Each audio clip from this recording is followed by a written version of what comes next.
today I am working on this big old coffee table. It has got 2 drawers and it's a pretty decent size. It's a client piece, and it is what I believe to be made from pressed wood. It's not real wood all the way through. So I'm treating this a little bit differently than I normally would a wood piece. So I didn't sand it. I cleaned it with my Dixie Belle White Lightning, which is a cleaner for pre-painting your pieces. And then after I rinsed and dried that off, then I used Dixie Belle Slick Stick, which is like an adhesion primer, and it just really helps to get that paint to stick to surfaces that maybe might be somewhat resistant to your paint sticking. So it's amazing stuff. It's called Slick Stick, and I mean, you can just feel it. You can just feel it's got like a really nice grab, a really nice tooth. So what I'm gonna do with this coffee table is paint it in sort of a blended teal, like a moody teal with gray. And I almost want it to look kind of foggy, like the gray is coming up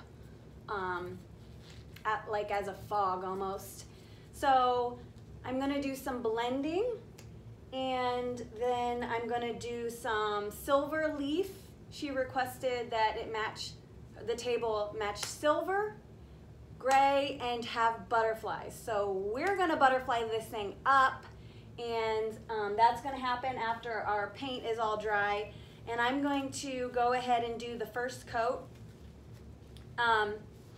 I got my paints all mixed up. I wanted specific colors for this piece, so what I did was I mixed about 1 part Dixie Belle Mermaid Tail to 2 parts Palmetto, also by Dixie Belle. So I mixed that up last night actually, and I will show you the color that I got. Check out my sweet new shirt before it gets paint all over it. Yeah? Gotta represent. Okay, so let me show you how cool this color is, because I love both these colors on their own, so naturally mixed together they're gonna be amazing, right? So I wanted this kind of smoky teal, you know, like a moody, I guess is the best way to describe it. Moody dark teal.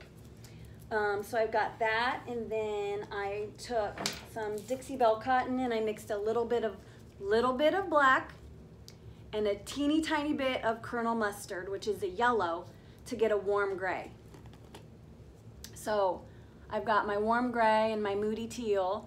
Like I said, that is cotton, which is white, and tiny bit of black and a tiny bit of Colonel Mustard, just to get it warm. Almost a grayish. It's almost a grayish, but those are the colors that I'm using today. So I don't know how well you can see my piece, but this is the drawer, and there are 2 of these. So what I want to do is kind of make it look like this fog is rolling up from the bottom of the piece. So I'm gonna go around it with my gray and kind of maybe bring some up here a little bit, and then fill in the rest with my teal for the first coat. And then my piece, I'm just gonna do a similar thing with the piece. I'm going to do the bottom part gray, and then fill in the top with the teal. And then on the second coat, the blending coat, when we go over that, I'm gonna do it a little bit differently than I normally would blend, with like a nice long broad strokes is how I would do to get a nice even blend. But I want more of like a cloudy look. So we'll go over that. And I am gonna go ahead and put down my gray. So right now the drawer is, how many? Okay. So this is up. So I want to I want to get the bottoms, but I want to kind of come up on the sides a little bit like smoke would almost, you know, it would kind of roll up along the walls of a, you know, a house or whatever. It would just roll up on the edges like that. And don't forget to get your edges. So normally I take my drawers out to paint them even when I'm blending, and I try to match the blend, or if I need it to be exact, I paint the first coat, let it dry on my drawers, and then I put them back in to paint the blended coat, because it drives me nuts when people just paint the drawers in the piece and then you pull out the drawer and the edge is completely not done. It's a minimal effort for a maximum quality, like the appearance of quality. In my opinion, everybody's different. You do you, boo. Okay, so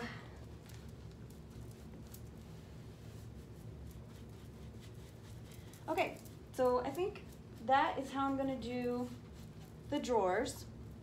I might vary them each just a little bit so they're not exactly the same. And then the cabinet is gonna be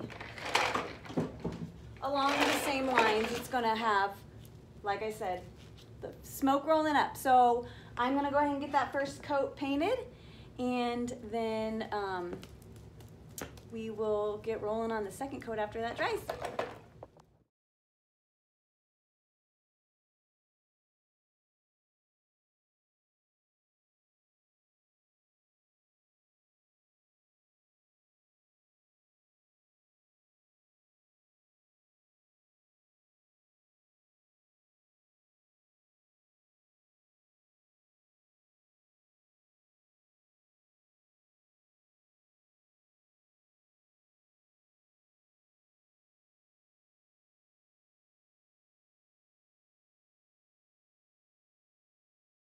Okay, we are about to do the second coat on the Big O coffee table, and this is a coat we're going to be blending. And like I said, I want to go for kind of like a fog rolling in kind of look. And this is Carly, by the way. Say hi.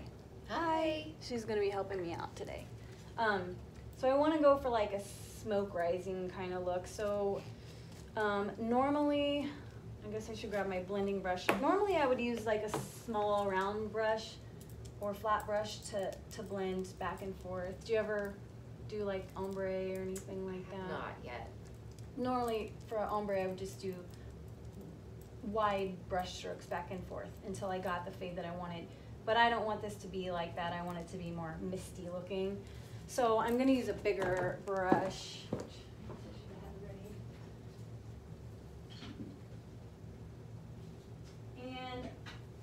I use a shop rag or an old t-shirt. When I blend, a lot of people use a water bottle to keep their paint wet. Instead, I use a dry brush and I use extra paint. So that way, you're not watering down your paint or getting drips that you don't want. And I guess I'll show you how I'm gonna do this misty fog blend. So you want to work in small sections because obviously chalk paint dries really fast and you can't blend dry paint. So I start with the areas that I'm not going to blend first, obviously, and get those covered.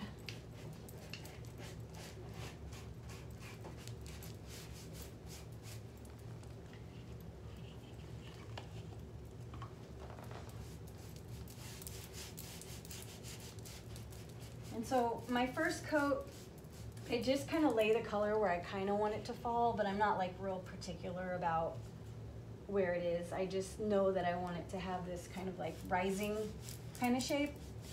So around the edges I kind of brought it up a little bit like that, but I'm not too, what's the word, like exact on where I put it. Just roughly where I want it. So for the second coat, I'm not going to work in a section bigger than this at a time because it'll dry really quick.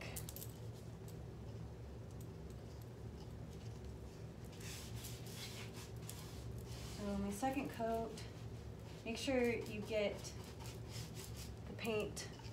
I like to make sure it like meets without a gap in between, if that makes sense. Does that make sense? Yeah, so you can't see. Because sometimes you can see the gap. Right. So I try to make sure I get it butted up next to the other color.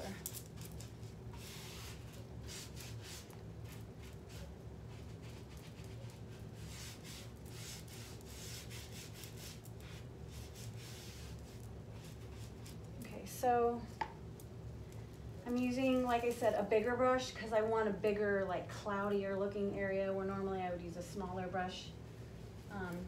And I'm going to start in circles. And then I like to keep my brush dry because otherwise you're just pushing around paint and it just gets muddy looking. So I'm kind of doing circular motions and then wipe the brush off. Keeping it dry is pretty key. So the paint is starting to kind of dry up on me, can you tell? Yeah. So I'm just gonna go, instead of squirting it with a spray bottle, I'm just gonna go give it some more paint. That might have been a little much.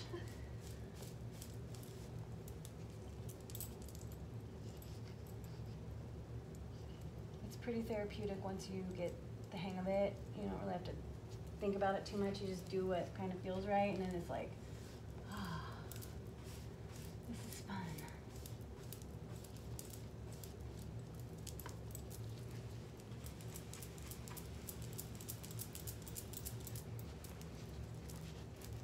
And for this one, it definitely helps to have the round brush to do that. So. Yep. Yeah, when you're doing the circular motions, for sure. Yeah. Like I was saying, I usually use a small round or a small flat brush to go back and forth, and that works really well. But also, the smaller your brush, the tighter your fade's going to be, if that makes sense. So like, if you use a small brush, you're going to have a more harsh line between colors. But I like nice cloudy look on this guy. I might go a little bit bigger here with my circles in this area, just to kind of mix it up a little bit more.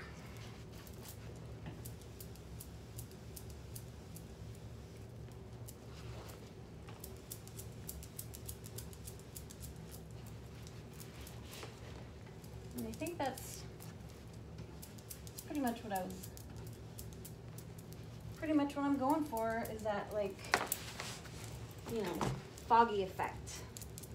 What do you think? Yeah. That works? Yes.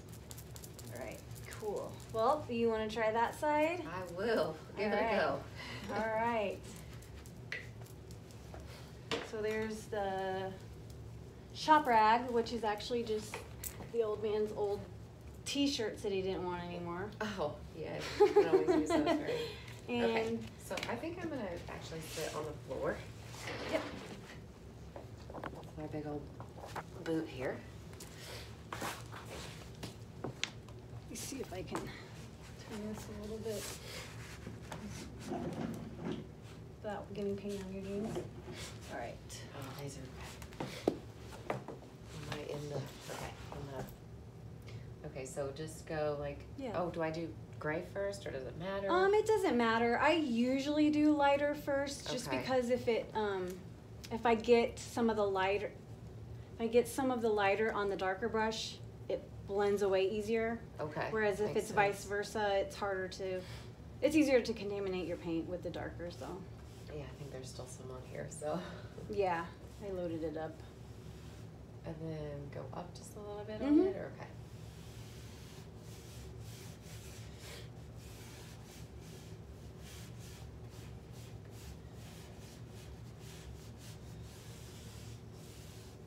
This is the part that scares me. Yeah, it's just paint, you know, like, it can always be fixed. Yeah. That's how I have to try to look at it. Yeah, love chalk paint, self-leveling. Yeah. I like it because it dries fast and it satisfies my. What's that? Do you want me to pick this up? Okay. And just get it the best you can. I'll go over and touch up where I need to. It satisfies my impatience. I think I'm doing too long. Maybe it's drying on me too. It's okay. If you start to blend and it's too dry, just go and add some more.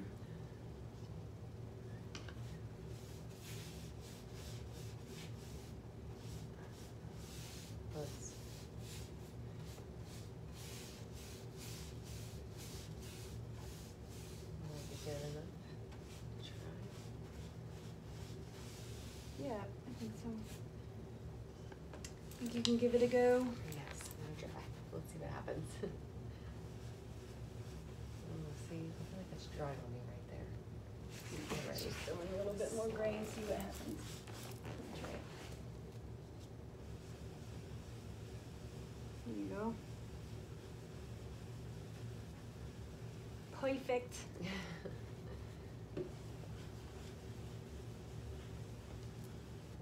And then you just put a little bit more gray on if I'm dry. Yeah, so I would just throw you a little bit more gray on there. And then keep going. And if you think the blue or teal is starting to get dry, then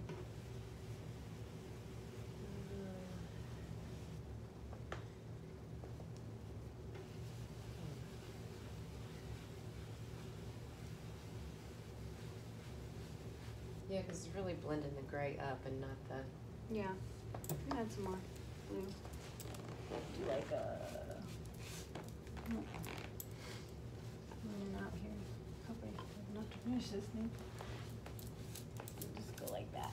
I love this color. What is this one? So this teal color is 2 parts of palmetto with 1 part of mermaid tail in the Dixie Belle. Would you put gray over that? I'm kind of scared to like contaminate it's okay. a brush.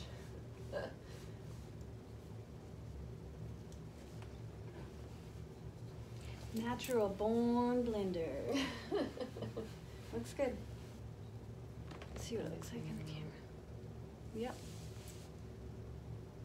Oh, come on. Down there. Here it went. Kind of matches your nail polish a little bit. Right? I think I need some more on too, so that might work out well. Just dip your fingers in the pot of paint. Right. There you go. All right, and then the stain, did you do? Mm-hmm. Oh, that's. Yep. And probably. I had Okay, some here. drips there. With this? Mm-hmm. Yeah.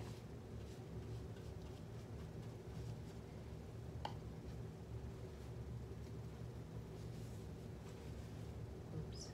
I went way too far down with that, didn't I?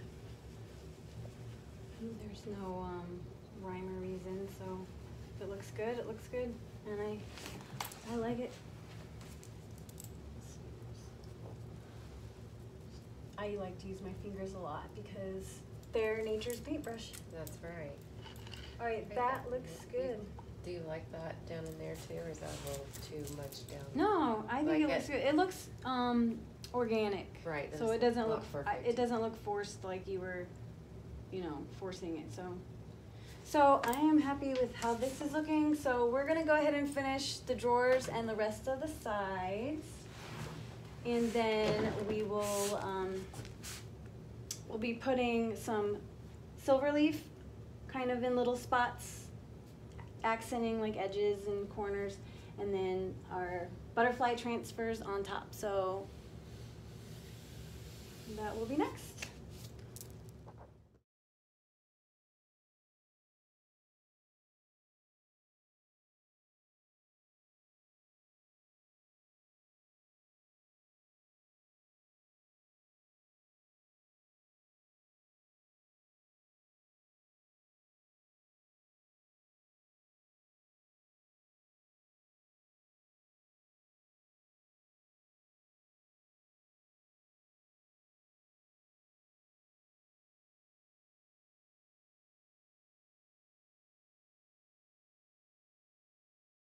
Okay, so we're back and we have let our blended coat of paint dry.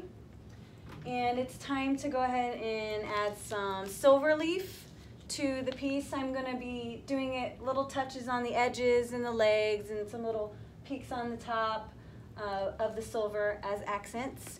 And I'm using silver leaf that comes in sheets. I get this at the craft store. I think I got it at Michael's for around $8 or $9. But it comes in these very fine sheets like this. And they tear really easily, so you just want to be careful with them. And basically you apply the leaf with metal leaf adhesive. It's also called size or sizing, so if you see that, don't be confused. Sometimes they call it gold leaf size or sizing, and it also comes in spray form if you would prefer to spray it. I like to brush it so I know more where it's going, and I can kind of control the shapes of it a little bit better.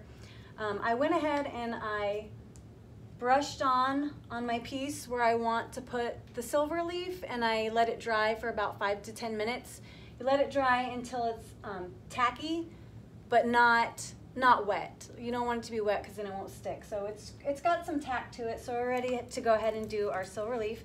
I got a dry brush, and I use this to kind of brush away the extra leaf, as you'll see in just a minute.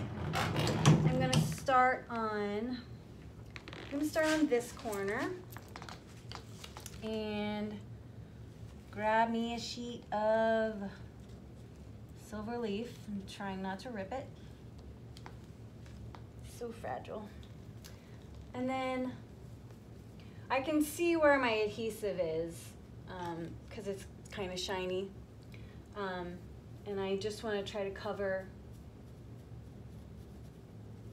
the spots where the adhesive is, and I can kind of rip away the extra and use that on another spot. So kind of just dab it on lightly.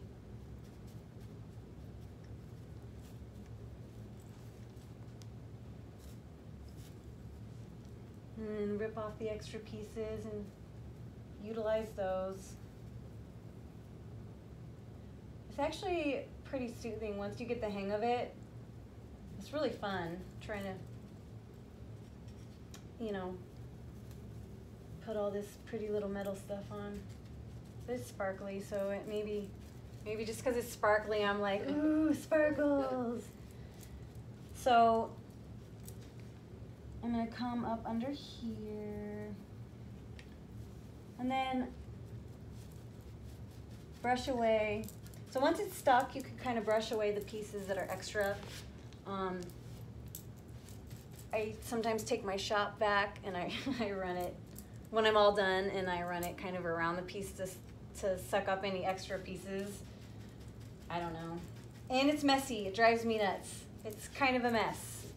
So if you are a clean freak, you're gonna have to get over that if you want to do some silver or gold leafing. But we can vacuum it up after, no big deal. So I just continue on like that everywhere that I want the silver leaf.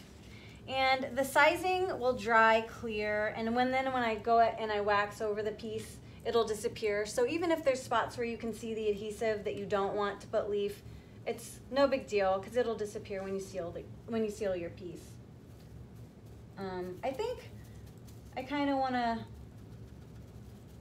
stick with doing this on the legs and the edges, and like I said, a little bit around some of the edges of the tabletop. So I am going to continue on and finish the silver leaf on the rest of my piece, and then we will do the transfer butterflies on the top.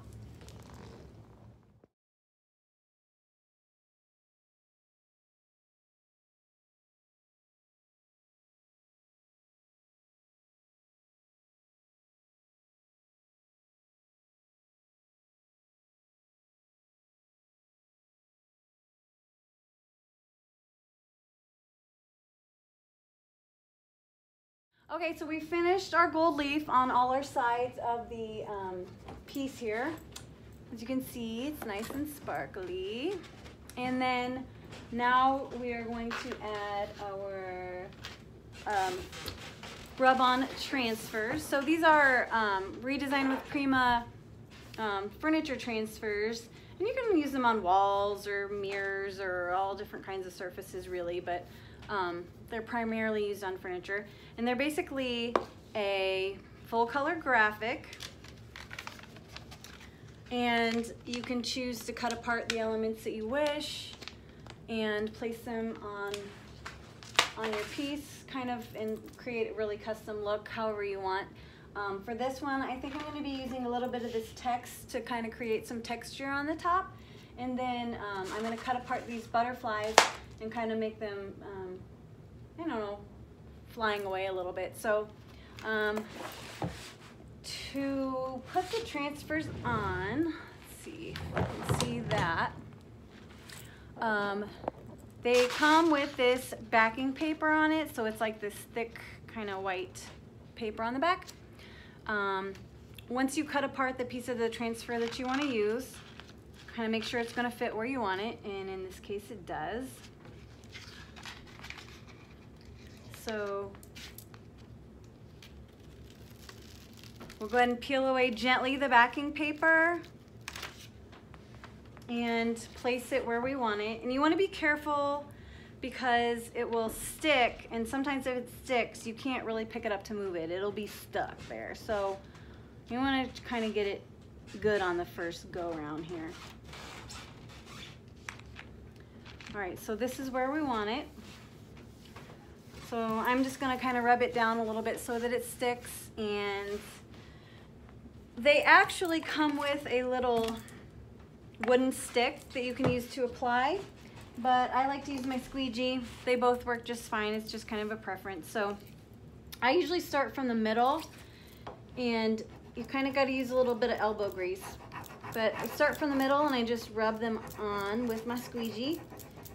The reason I start from the middle is because if you start from the edge and you work your way in one direction, it can kind of slit or, you know, get out of place, and then it tears your graphic and you have a mess on your hands. So I find that if I start from in the middle and work my way out, I have the best luck. And you can kind of see where it's releasing as I rub. You can kind of see where it's releasing from the backing paper.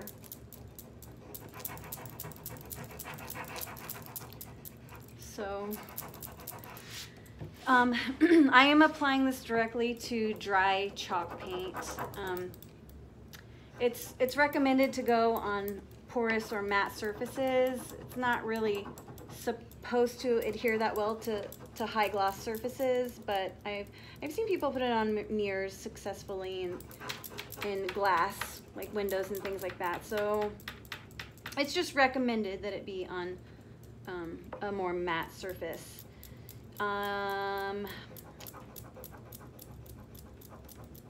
When I am done putting on my transfers, I'm going to seal the piece with wax, clear wax, or any water-based sealer for the most part should be fine. You don't want to seal the transfers with oil-based polyurethane or any other oil-based sealers. That will most of the time cause problems with your transfer and cause it to lift, and with as much time and effort as you put into a piece, you don't want to have to ruin it, or you don't want to ruin it and have to redo it because of something like that. So no oil-based sealers, but I like to use clear wax the best. But depending on what the surface is, sometimes polyacrylic is necessary. So we're almost there.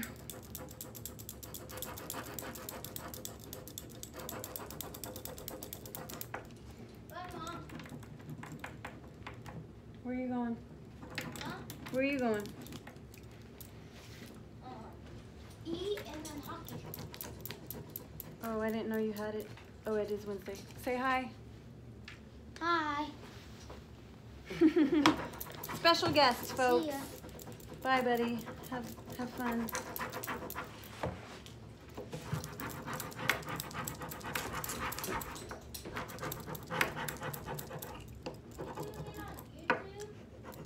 Uh-huh.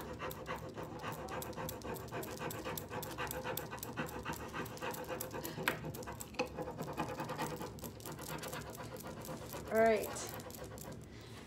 That's my workout for the day, man. Some of them go on easier than others, and this one is kind of a pest.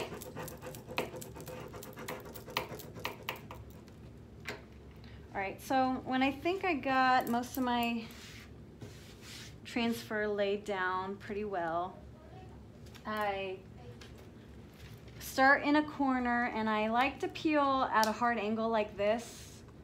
I find that if you lift like this, it can lift the transfer a little easier. So if you pull it slowly at a hard angle, then you can make sure to see if any of these pieces are peeling up. Hey, Cheryl, just real quickly, your passenger side rear tire's got a bubble on the sidewall. I just want to tell you that. Okay. It looks dangerous. Just make sure you tell Kyle, because I Okay. Awesome news. Did you hit a chuckle? Not recently. That's usually what happens with a low profile tire like that. Not recently. Okay, that's your Sweet. passenger side rear, and you'll see it. Bye. I'll see it. All right, so peel away slowly, and that way anything that didn't make it to, that didn't get all the way stuck down, you can just go back over it real quick. And see how you can kind of see the clear edges of the transfer? After I pull this backing paper off,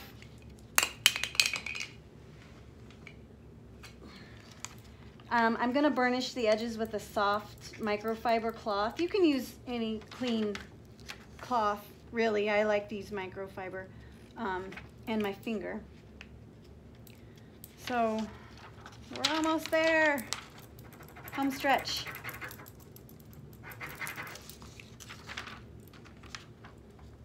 I've had people ask me what these words say in French. I'm like, I don't know. No They're just clue. pretty. They are just pretty. French is just a pretty language. So I've got it all on there, and I'm gonna burnish the transfer with this soft cloth gently, because I don't wanna rub any of it off. I just wanna kind of press in those edges so that they're less apparent. And then when I go over it with my sealer, in this case clear wax, the edges will disappear even further. So don't be alarmed if you can see your edges. For the most part, they are pretty inconspicuous once you get it sealed. So that is how you put on a Prima transfer. And I'm going to cut out my butterflies separately, and I'm going to place them where I want them and apply them. And then I'm going to seal the whole piece with clear wax and apply, and then I'm going to pick out some hardware to put in it. So that is how we make our big old coffee table with silver leaf, Prima transferred, and some paint blending.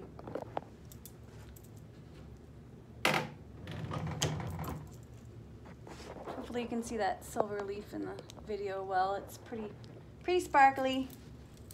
Love sparkle.